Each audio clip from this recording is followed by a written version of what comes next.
All right, episode, what are we on, 16? 16 or 17, 16, yeah. no, 16. It's 16. 16, and I want to continue the conversation we had last week on the GY6 project. I want to push it a little farther. I mean, I get it. We recorded it last week. Somebody actually might be listening, and we release them every week, but they might be listening just back to back to back to back to back to back. But I want to talk about this idea of, let's just call it soul freedom. It's this area that so often we don't discuss, yet it's probably, realistically, the area that trips most of us up. Your area of your emotions, your area of your thoughts. Mental health is this big rage today. In fact, I think right now we're in one of the focus months of mental health. You know, you've got an addiction recovery month, you've got PTSD awareness month, you got mental health month, you got all these. And for all of the language that we throw around about it, I think that a lot of us, when you say mental health, we're not so sure what we're talking about. We have a vague idea. So let's just kind of start breaking it down and go, hey, is this thing even biblical? And I'll shoot straight. Back in the day, when somebody would say to me, oh, hey, I just got back from a revival, or I was at an event and we did some preaching, or man, I was out doing some street evangelism, anything like that. Because in some of my circles, there's some ministry guys, and they might say something like, oh, a lot of people got emotionally healed. I just didn't even have a grid for that. And also, I don't know if they did either. So it's a valid area. Again, it's probably an area that trips most of us up at some level. So I want to talk a little bit about it and go, hey, here's the question we're going to answer today. Do we see this in the Bible? Is there a foundation for it? Or is this just pop psychology that everybody's slinging around?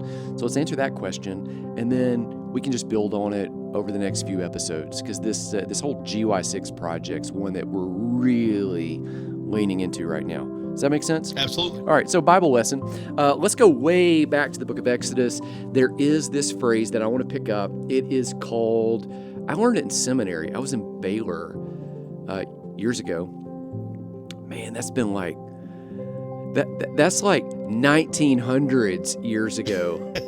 That sounds so much longer than what it feels. Yeah, I mean, it sounds so much longer than just going, oh, that was, less than 30 years ago. But yeah, 1900s. I was at Baylor University in the seminary, and I learned about this phrase called here it is, law of first mention. The law of first mention. Here's what it means. Anytime you're in the Bible and you want to know, how do we interpret something? How do we understand something? You've really got to go back to the first time that something is mentioned. And when you see that something mentioned, then that's kind of set up the grid for how we begin interpreting it throughout all the other times we see it in Scripture. So I'm going to give you an example. This morning I'm running and I'm listening to the Gospel of Mark on the headset, and there's this confrontation that Jesus has with the Pharisees, or rather they have it with him, and they say, and he knows they're tripping them up, is it lawful to pay taxes or not? Shall we pay or shall we not pay? And so he says, this is the famous story. Hey, bring me a denarius. Bring me a coin. And so they, shuffle through their pockets or their purses or through whatever they had, bags, and they bring him a denarius. And he holds it up. It's a coin. And he says, whose image and inscription is this? And they say to him, Caesar's. And he says, oh, well, render to Caesar that which is Caesar's, and render to God's that which is God's. So in this whole phrase, we're thinking, oh, it's about taxes. And what really the phrase that in the Jewish mind they would have locked on is that image and inscription. Whose image is this? Okay, so you go, how do we interpret this? Render to Caesar the things that have Caesar's image on it. Render to God the things that have God's image on it. How do we understand that? And you probably got it right now, that God's image, it's stamped onto humanity. So he's like taking them all the way back to the beginning when that phrase was first mentioned, when Moses writes it down, or whoever was inscribing this for Moses, about in the image of God he made them, male and female he made them. So he's just flipped it and flipped the whole conversation. You see this in other areas too. Like to understand how do men and women relate in that culture. Jewish men would pray 3 times a day. I thank God that I'm not a slave, a Gentile, or a woman. Women didn't have any rights in that culture, which makes it all the more believable. They were not even considered valid witnesses in a court of law because they were too unstable mentally, which makes it, again, all the more certain that the resurrection happened, because if you were trying to inflate or make up a story, you never would have had Mary Magdalene as the witness. First of all, she's a female. Second of all, her history personally is questionable. She's said to be a woman of the street. Also, she had 7 demons that were cast out of her. Like, this would not be your top round draft pick witness. And so in that culture, they look down on women, but to understand what should men and women really be like, how would they relate? Well, you go back to the garden and you look, and God makes the woman as now here's the phrase people just absolutely mess up, as a helper for the man. Well, the word helper is the same word used of the Holy Spirit. It's the same word used of God himself. Like somehow she's going to be a walking expression of the presence and power of God with this man. Again, and it's back to law first mention. You see? All right, so that's a massive rabbit trail. It's probably why I never... And you, in a roundabout way, you didn't say it, but helper does not equal servant. Yeah, By the way. yeah. People misinterpret Yeah, that all the helper time. does not... Yeah, somehow feminists have managed to rewrite the dictionary and make helper equate with, servant, slave, second class, second rate, nothing, no rights, all of that kind of stuff. You just fill in the blanks of all the other, that's, I didn't say it, but yeah, you did. Good job. Oh. Yeah. It just had to be put out. Yeah, put it in its flow. Okay, so here's a word, redeem. Throughout the New Testament, we talk about the word redemption, that Jesus redeems us. And to understand that word, and everybody, you're listening right now, you would know, like if I said, who's your redeemer, ask that question, Jesus is my redeemer. But the question then comes, what does that word even mean? And so to understand it in the New Testament, when we're talking about Jesus being the redeemer, and Paul saying in the book of Acts, hey, Jesus is the redeemer, and Peter writing in 1 Peter 1:18-19, that you were redeemed, not with silver or gold, but you were redeemed by the blood of the Lamb. In Revelation 5, when all of the saints are around the throne singing, and they talk about Jesus being the one who redeemed, what does that mean? And if we just floated that question out right now, across the airwave or across, what do you have? You got a Stitch stream or Twitch. Close. Stitch. Stitch is the cartoon character. Yeah. Lilo and Stitch. That's right. So if you floated that across the Stitch stream, everybody would have all kinds of different answers. But to understand what redemption is and to really comprehend what Jesus achieved for us on the cross, you've got to go all the way back, use the law first mention. Well, where is the first time we see this concept of redemption in the Bible?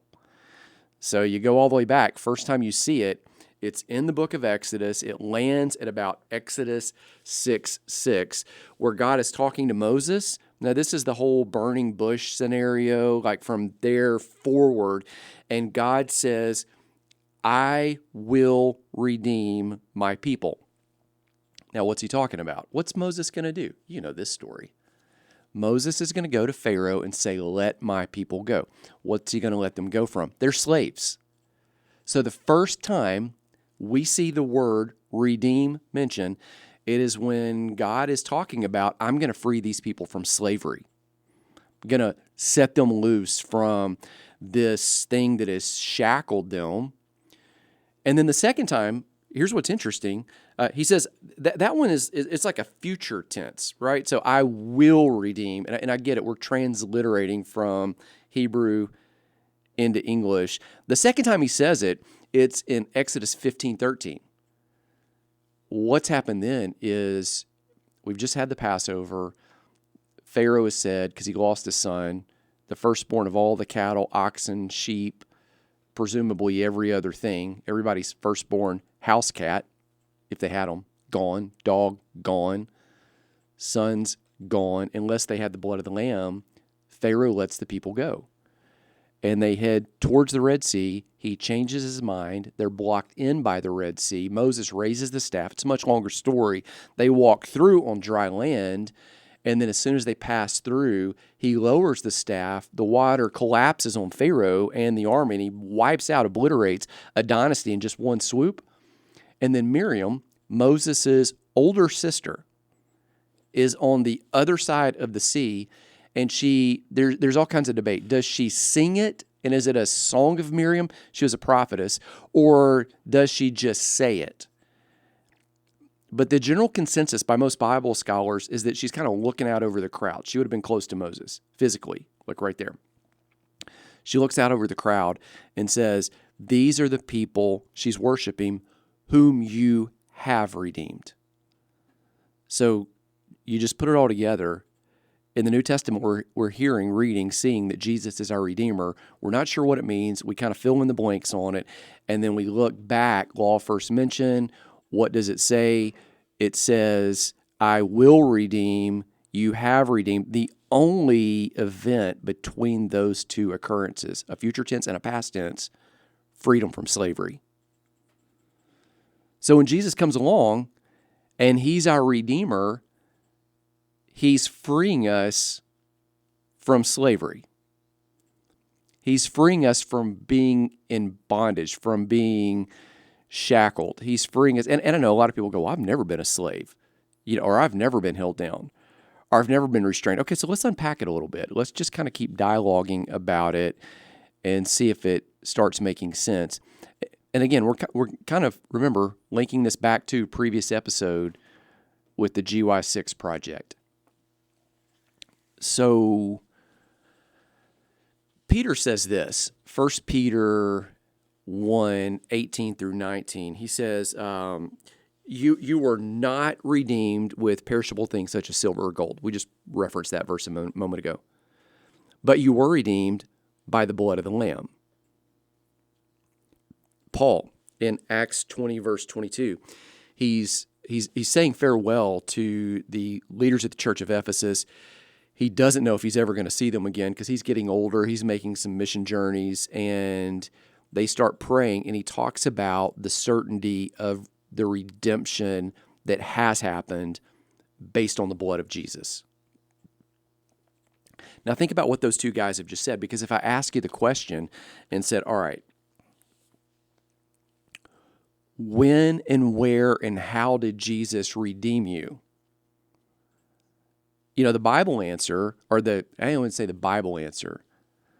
We're about to get the Bible answer. The church answer or the Christian answer or the Sunday school answer would be the cross.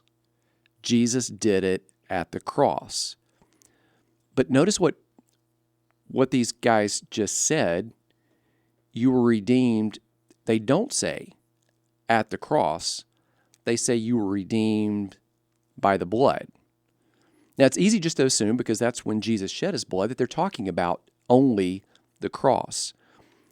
But Jesus didn't just shed his blood at the cross. He did for sure, but he shed his blood there's actually 7 distinct times leading up to the cross and even as he's coming down from the cross.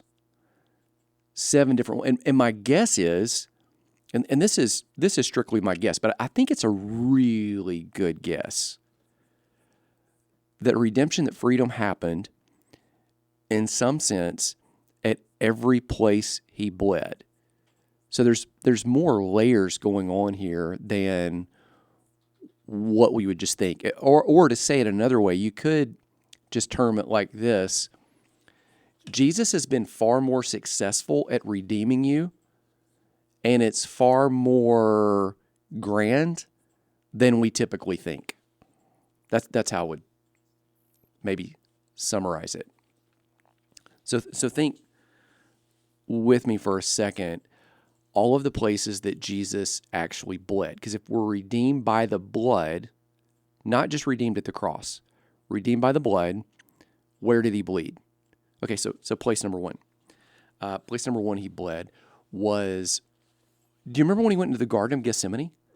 And he said, not my will, but your will. And he prayed. And Luke puts this great description in that I don't think any of the other gospel writers actually say it. He said, while he was praying, it was so intense that he sweat drops of blood. Like something medically occurred. Physicians say that, and it's in all kinds of medical journals where physicians have actually studied that event and said, okay, what was going on right there? And there's actually a very complex name for it, that when you have that intense of a struggle as he did, you can bleed through the pores in your skin. And he sweats drops of blood while he's praying. This is key. In the garden, not my will. So if Jesus is redeeming something right there, what is he redeeming? And you go back, okay, let's look at that law first mentioned. We're talking about the garden. What happened in the first garden is Adam and Eve say, well, hey, I think right here, I'm going to just do my will.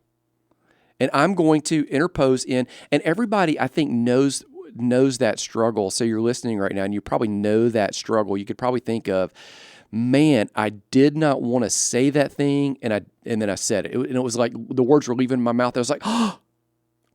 Or I got into that situation and I said, if I'm in this situation ever again, I'm not going to just fill in the blank. And then you did it.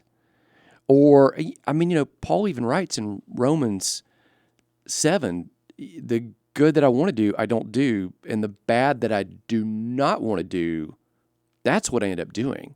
And he has this tug of war. Now, I think Paul's talking about his pre-redeemed self in that situation because he eventually comes down to it and he talks about who redeems him and saves him and rescues him from this. And he thinks, thanks be to God through Jesus who restores and redeems that situation. So you would almost say it like this: what's been redeemed? Your will and your capacity to, as Paul says in the book of Philippians, to want to know and do the will of God has been redeemed. Not only to just know it, but actually to desire it and then to execute, to follow through. That's been transformed. You can know the will of God and you can actually do the will of God. A lot of people move around. They just think, well, I'm flawed. I'm messed up. And you're going to make mistakes. I think on this side of heaven, again, we've said that multiple times on the podcast, everything's not going to be 100% right here. So there's no condemnation. Your future sins have been forgiven as well as your past sins have been forgiven. So you've got a clean slate. You just move forward knowing that God's already blessed the work of my hands. I'm going to move through. I can know and do his will. Man, that's huge. Here's the next thing that happened. The gospel writers tell us that after Jesus sweat drops of blood in the garden, and he went back to the disciples 3 times, and they kept falling asleep. So he's enduring this struggle on his own. That's when Judas comes with a great multitude, is what the scripture says, of soldiers, scribes, Pharisees, all of these people that have wanted to kill Jesus. Actually, the word used in the book of Mark is they'd wanted to destroy him for quite some time. And so they're coming in and they're going to arrest him. They begin beating him. And then when they take him and they kind of put him on this fake faux trial with what would be the Sanhedrin, the religious elite, they have to do that at night. And then the next morning, they're going to go to Pilate because they've got to get a Roman to do the condemnation to death. They can't execute him without that. But when they're overnight, it says that they begin beating him.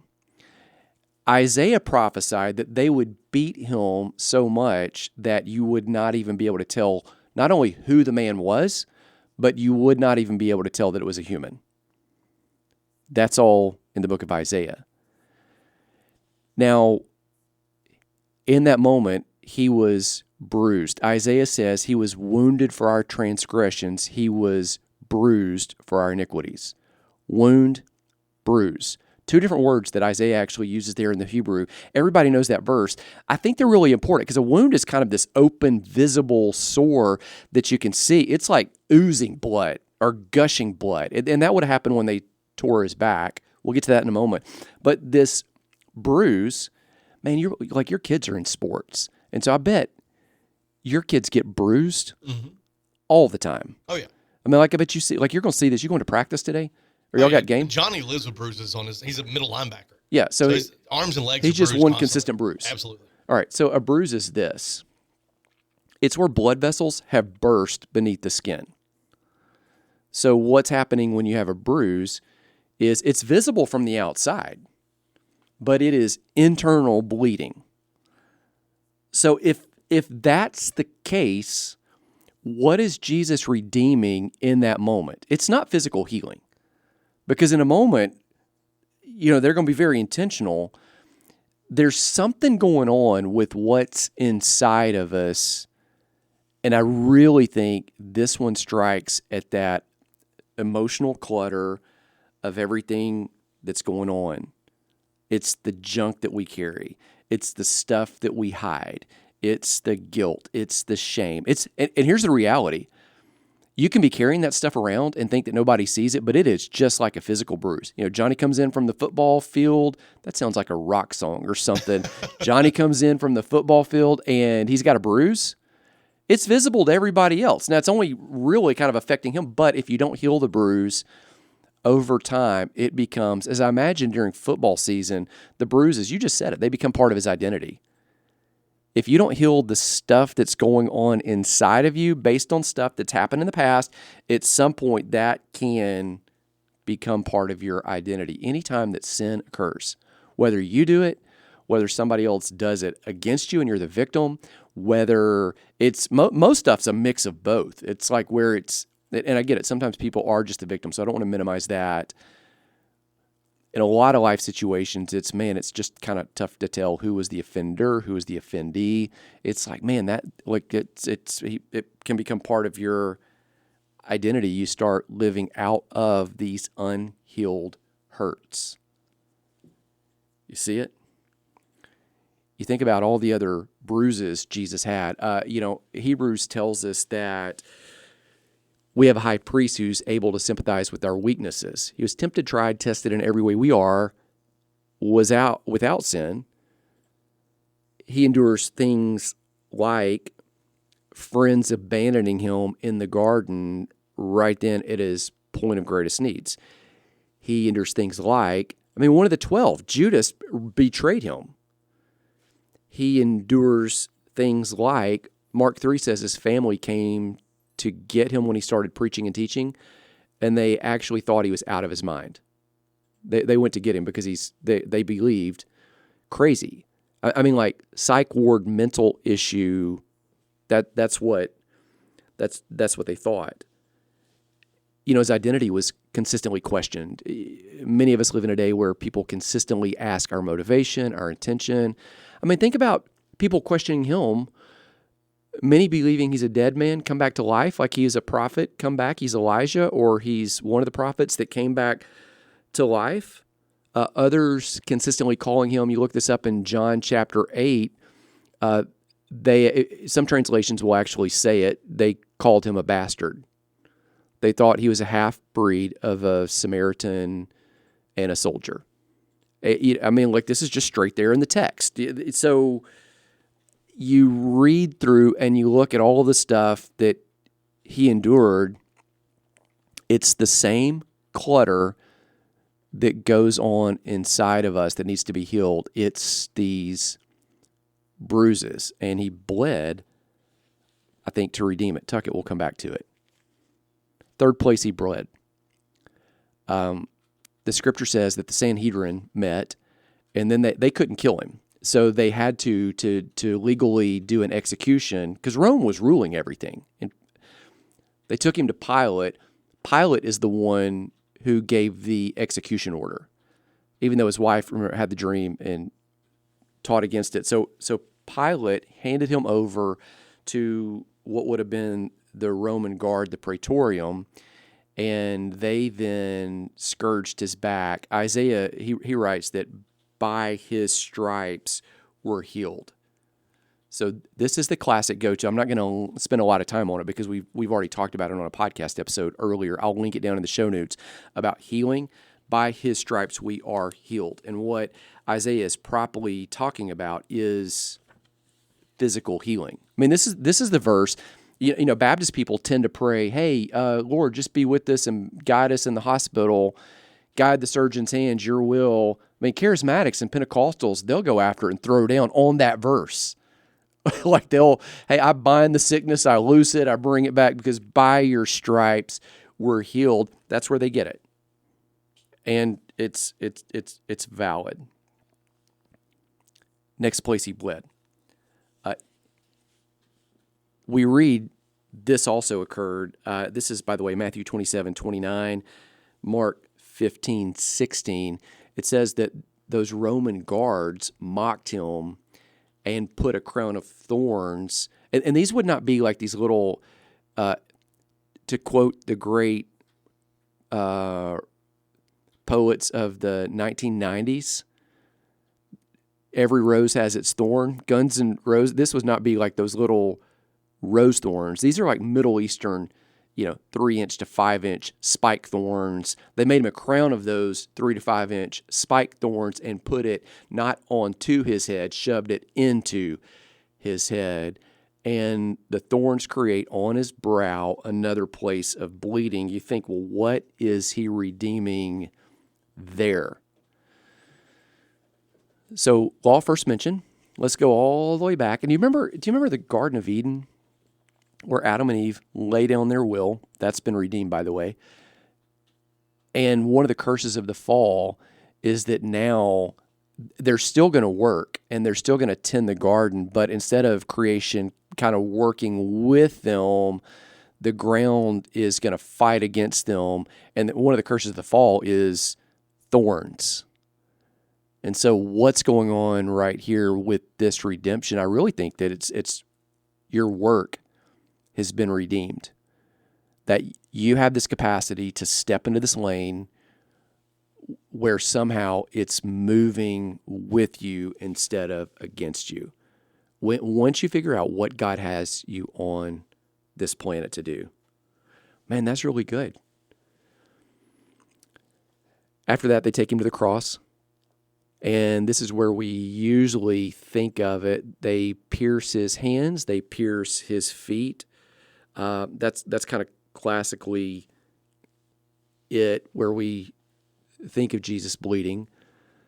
What's going on there? What's being redeemed? If we're redeemed not by the cross, but by the blood. And this is not to minimize the cross at all. I mean, I think there was significance in that. But I really think the gospel writers and Paul are bringing more elements to it. Again, it's like plugging the cross into an amplifier or a megaphone to where we just see there's so much more. His hands, his feet. It's really, I think it's another layer of, in the Old Testament, God had said, everywhere you go, I've given you. The work of your hands will be blessed. Everywhere your feet travel, I've given you authority over.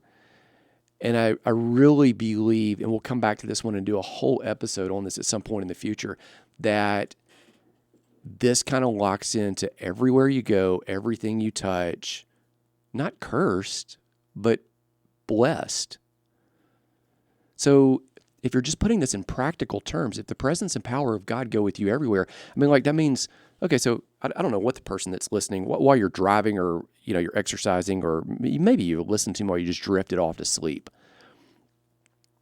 But so that means, John, the work of like all the dials on the radio, whatever this thing, it's blessed.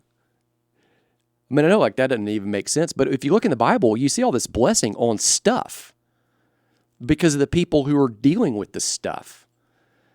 You look in the Old Testament, you go, what's the deal with all the cleaning of couches and walls and this praying over all these vineyards and all of and you go, well, I think that's like, it was because it was all to be blessed. Like God didn't want to just bless them. Like there was something about, even Romans 8 talks about all of creation being redeemed and restored, waiting for the redemption of us, and it kind of follows along with us. So the people are primary. And so that means like when you show up on the Little League field, it's blessed. When Amber makes our shirts, like hopefully our shirts now are blessed because she did them. Not just because, It means when you're cooking meals and you're preparing and you're changing diapers and you're writing and creating, and it's like there's not a distinction between what would seem to be, in our mind, the big important work and the smaller menial work. Like it's all necessary work, but it's all blessed. It's all meaningful and all redeemed, which is so counter to what, we were talking about this before we began.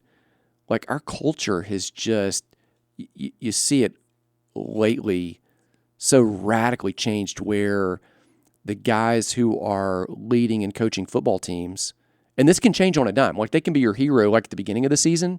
And we just saw that. Like James Franklin, man, he's rated number 1, wasn't Penn State? And then or maybe 2. And then, there were 2. And then you take a couple losses and they're like, man, boom, you're gone. And if there had been one extra touchdown or one extra field goal somewhere in there, like he would still be the hero. But now we're paying these guys tens of millions of dollars because once he gets fired and that vacancy opens, everybody's afraid they're going to recruit their coach. So now all these other coaches are getting paid contract extensions to stay. And at the same time, like our teachers in those same colleges who are teaching the schools are getting a fraction. And I don't even mean like 100th. I mean like a fraction of what those guys are getting. And in 5 years, that skill set may no longer be needed. Yet the people who are shaping ideas, like we've just got it backwards, completely flipped. So it's the tedious work that sometimes, the deep work that's the hands and feet of Jesus himself that's been redeemed and been blessed. One more final. Here's where it gets really interesting. And this is kind of, the whole question was, is there a biblical basis for mental and emotional soul health? The scripture says this: the wages of sin is death. That's Romans 3:23. In John 19:30, right before he died, Jesus said, that's kind of one of his final words, it is finished. That means the payment for sin had been made. So all that was needed to be done for us to go be with God for eternity, sin-free, that's all been done at that point. It's finished. Luke says that he then died after that. Some discussion about, well, that's when he said, into your hands I commend my spirit, and then he died.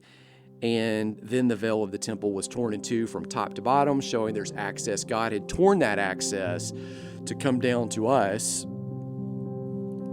Here's what's interesting. Even after all that, so your sin has been atoned for. It's done.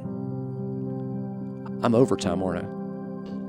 I'm asking, like, so the person listening. I mean, I'm going to finish anyway. Doesn't matter if I'm over time. I'm going to keep on going.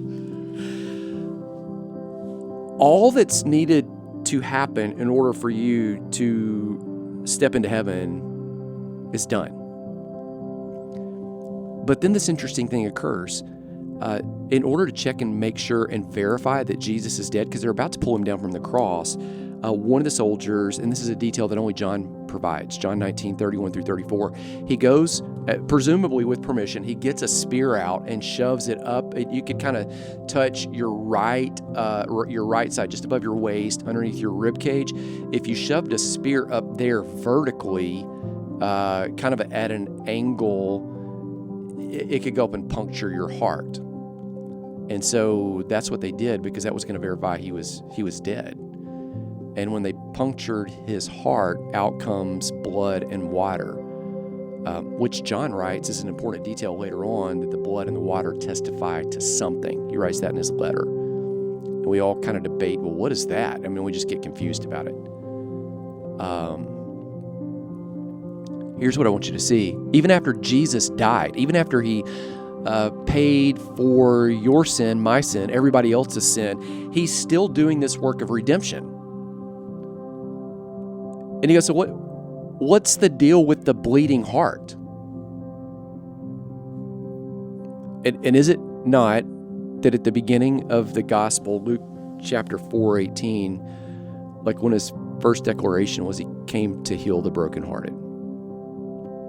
And so you see it at the beginning, and then the absolute final thing that he does on the cross bleeds from the heart. So cheers, raise your glass to that. Let's sign off. There's your biblical basis for it. And 2 out of the 7 had to do with emotional and mental clutter. And he's redeemed it. He's freed it. Now, somehow we got to learn how to activate it and walk it out and all of that and access it. And, we need training. And just we train people on healing, and we train people on finding meaning in your work. And we train people on, stepping in and hearing the voice of God and laying down your will and not just doing your will, but doing His will. We train, but so often we don't train in these 2, where clearly 2 of the 7 have to do with it. So, hold on, we'll talk about it in the next episodes. My prayer for you is that the Lord bless you, keep you, and that you see, sense, and feel that the stuff inside of you that you've been carrying, hiding, keeping, it's redeemed, it's freed. Be whole.